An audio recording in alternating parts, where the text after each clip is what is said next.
ಕೋಟಿ ಜನರ ಬಡತನವನ್ನು ಹೋಗ್ಲಾಡ್ಸಕ್ಕಾಗಲ್ವಾ ಸರ್ಕಾರಗಳಿಗೆ? ಆಗುತ್ತಾಗಲ್ವ? ಏನ್ ಮಾಡ್ಬೇಕು ಸರ್ಕಾರ ಬಡತನ ಹೋಗ್ಲಾಡ್ಸಕ್ಕೆ? 10 kg ಅಕ್ಕಿ ಕೊಟ್ರೆ ಬಡತನ ಹೋಗುತ್ತಾ? ಏನು ಹೋಗ್ಬೋದು? 10 kg ಅಕ್ಕಿ ಕೊಟ್ರೆ ಏನು ಹೋಗ್ಬೋದು? ಹಸಿವು ಹೋಗ್ಬೋದು. ಎಷ್ಟು ದಿನ? 10 kg ಅಕ್ಕಿ ಎಷ್ಟು ದಿನ ಬರುತ್ತೆ ಒಂದ್ ಮನೆಗೆ?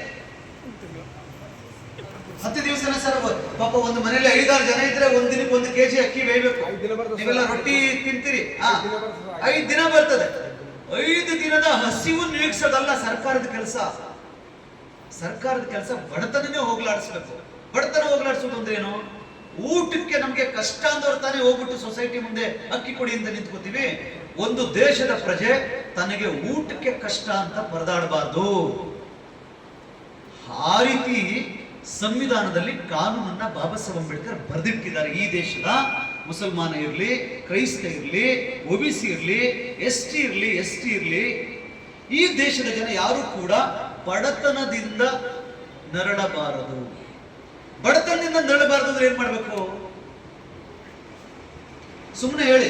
ಶ್ರೀಮಂತರ ಹತ್ರ ಏನಿದೆ? ಯಾಕೆ ಅವರು ಶ್ರೀಮಂತರು? ಶ್ರೀಮಂತರ ಹತ್ರ ಏನಿದೆ, ಬಡವರ ಹತ್ರ ಏನಿರಲ್ಲ? ನಾನು ಕೇಳ್ತಾ ಇದ್ದೀನಿ ಪ್ರಶ್ನೆ. ಶ್ರೀಮಂತರೇ ಸಾಲ ಮಾಡಬೇಕು. ಸಾಲ ಕೊಡ್ತಾರ? ಜಮೀನು ಆಸ್ತಿ ಇದ್ರೆ ಸಾಲ ಕೊಡ್ತಾರೆ. ಬಡವ್ರಿಗೆ ಯಾರು ಸಾಲ ಕೊಡ್ತಾರೆ? ಬಡವ್ರು ಯಾರು ಸಾಲ ಕೊಡಕ್ಕೆ ಮುಂದೆ ಬರಲ್ಲ. ಅಕಸ್ಮಾತ್ ಸಾಲ ಕೊಟ್ಬಿಟ್ರಂತೂ ಅದನ್ನ ತೀರಿಸೋಷ್ಟರಲ್ಲಿ ನಾವು ಸತ್ತೋಗ್ಬಿಡ್ತೀವಿ. ಸಾಲ ತೀರಿಸಿ ತೀರಿಸಿ ತೀರಲ್ಲ ತೀರಲ್ಲ ತೀರಲ್ಲ. ಅಪ್ಪ ಅಮ್ಮ ಮಾಡಿದ ಸಾಲನ ಮಕ್ಕಳು ಪಾಪ ಒತ್ಕೊಂಡು ಅವರು ತೀರಿಸ್ತಾರೆ, ಅದು ತೀರಲ್ಲ. ಮತ್ತೆ ಅವ್ರ ಸಹಾಯ ತನಕ ಅವ್ರ ಮಕ್ಕಳು ಉದ್ದಕ್ಕೂ ಸಾಲ ತೀರಿಸೋದೇ ಜೀವನ ಆಗುತ್ತೆ.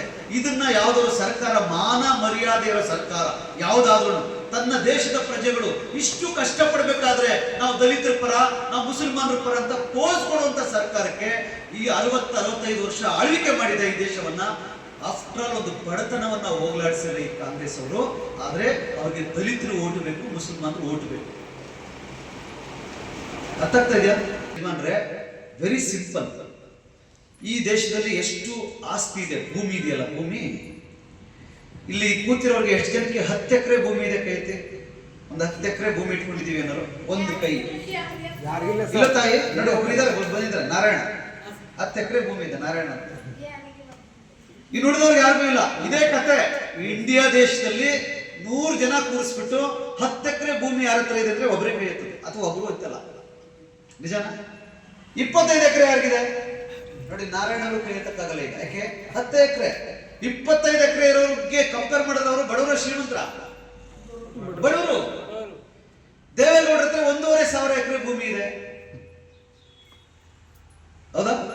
ಮಲ್ಲಿಕಾರ್ಜುನ ಖರ್ಗೆ ಅವ್ರದ್ದು ಹೆಚ್ಚು ಕಡಿಮೆ 1000 ಎಕರೆ ಭೂಮಿ ಇದೆ. ಒಪ್ಕೋತೀರಾ? 1000 ಎಕರೆ ಭೂಮಿ ಇಟ್ಕೊಂಡವರಲ್ಲಿ ಇವರೆಲ್ಲ. ಆ ಭೂಮಿಯನ್ನ ಭೂಮಿ ಇಲ್ದೇದವ್ರಿಗೆ 10 ಎಕರೆ ಭೂಮಿ ಹಂಚಕ್ಕೆ ಸರ್ಕಾರಕ್ಕೆ ಎಷ್ಟು ದಿನ ಬೇಕಾಗುತ್ತೆ? ಒಂದು ಕುಟುಂಬಕ್ಕೆ 1,000 ಎಕರೆ ಬೇಕೇನ್ರಿ? ಒಂದು ಕುಟುಂಬ ಚೆನ್ನಾಗಿ ಒಳ್ಳೆ ಲಕ್ಸುರಿ ಲೈಫ್ ಲೀಡ್ ಮಾಡಕ್ಕೆ 1,000 ಎಕರೆ ಭೂಮಿ ಬೇಕಾ? ದೇವೇಗೌಡ್ರೆ, ನಿಮ್ಗೆ ಯಾಕೆ 1,000 ಎಕರೆ ಭೂಮಿ? ನಿಮ್ ಮಕ್ಕಳು ಮೊಮ್ಮಕ್ಕಳೆಲ್ಲ ಕೂತ್ಕೊಂಡು ಊಟ ಮಾಡಿದ್ರು ಒಂದು 50 ಎಕರೆ ಇಟ್ಕೊಳ್ರಿ, ಇನ್ನು 950 ಎಕರೆ ಈ ಕಡೆ ಕೊಡ್ರಿ ಅಂತ ಸರ್ಕಾರ ಕೇಳಿದ್ರೆ ದೇವೇಗೌಡರು ಕೊಡ್ಬೇಕಾ ಬೇಡವಾ? ಕೊಡ್ಲೇಬೇಕು. ಯಾಕಂದ್ರೆ ಭೂ ಕಾಯ್ದೆ ಅಂತ ಇದೆ. ನಾನು ಚಾಮರಾಜನಗರದವನು, ಮೈಸೂರು ಹತ್ರ. ಮೈಸೂರಿನ ಮಹಾರಾಜರು ನಮ್ಮ ಆ ಭಾಗದಲ್ಲಿ ಆಳ್ವಿಕೆ ಮಾಡ್ತಾ ಇದ್ರು. ಟಿಪ್ಪು ಸುಲ್ತಾನ್ ನಂತರ ಮೈಸೂರು ಮಹಾರಾಜರು ಆಳ್ವಿಕೆ ಮಾಡ್ತಾ ಇದ್ರು.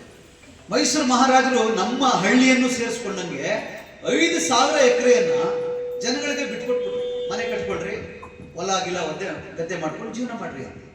ಈಗ ಮೈಸೂರು ಮಹಾರಾಜರ ಮನೆತನದ ಬಾಕಿ ಪ್ರಮೋದಾ ದೇವಿ ಅಂತಿದ್ದಾರೆ. ಅವ್ರ ಮಗನಿಗೆ MP ಮಾಡ್ಕೊಂಡ್ರಲ್ಲ, ಯದುವೀರ್ ಒಡೆಯರ್.